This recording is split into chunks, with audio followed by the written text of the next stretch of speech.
I totally understand somebody's tendency to yell. I totally, why? Because I've done it, all right? I mean, I would love to tell you that I have never clouded up and rained on my beautiful little boys, but I have.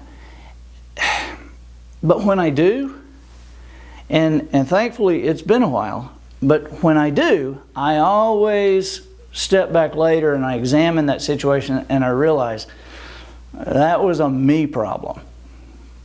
I mean, that wasn't really them, that was a me problem. Now, I'm glad that I could come to that conclusion, because that responsibility means I can do something about me.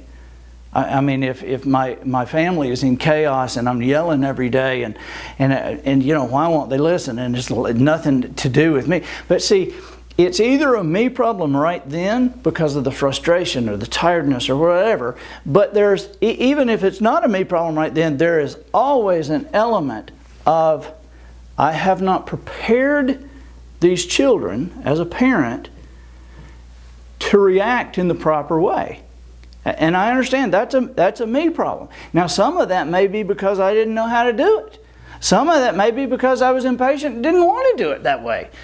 But when we're looking at results, we're looking at what we want our family to be. And I think one of the things most of us want is we want our family to be calm.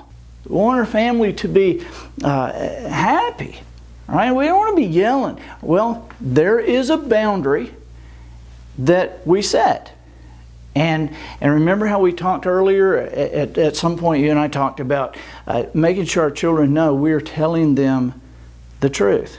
Okay, that when I lay something out for you, I'm not going to lie to you. And if I say, hey, this needs to stop, I don't have to yell, this needs to stop, and I don't have to say this needs to stop 4 times. When I say this needs to stop, I'll give you that.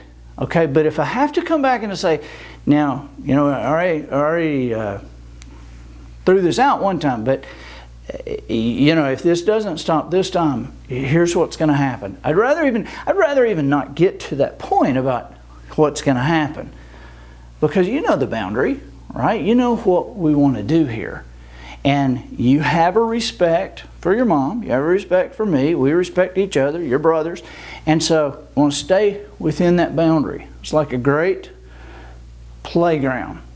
We don't want to get outside of it, might get hit by a car. All right, and so let's keep those boundaries in there. And all I'm saying is to you as a parent, that the way we explain to our children and the way we react to our children, it really does have bearing on the next time.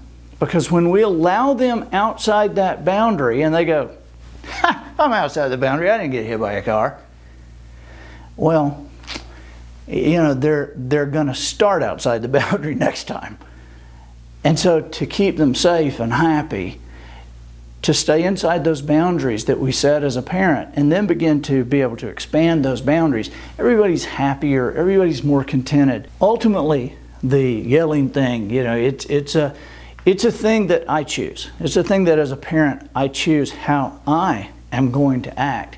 But number 2, it is very important as a parent, the boundary we set and our ability to remember the boundary we set and stick to it with our kids, because children work better under boundaries. This is the last thing I'll tell you about this is, years ago there was a study done in New York City where all the public schools, or a lot of the public schools, are right in the middle of the city, and so it's like an asphalt jungle, and so a lot of the playgrounds are chain link fenced.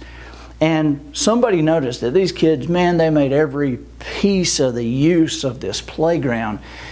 And so they went in there one night and they took the fences down, took everything down. All the equipment was still there, but the fences were gone. And they left it that way for a week. And every day they were amazed that the children would like huddle toward the middle of this playground. They didn't use all the equipment. They didn't use the equipment on the edges. They didn't go to the edges. They just kind of stayed in the middle. And then they put the fences back up, and all of a sudden they spread there. They were calm again, because Children work well with boundaries. Children are comfortable when they know their boundaries. But when they don't know their boundaries, they become either very fearful or they'll just go away. I mean, they're so far past the fence that we don't even know where they are. So as a parent, it's our responsibility to create those boundaries and to live up to what we said we were going to do.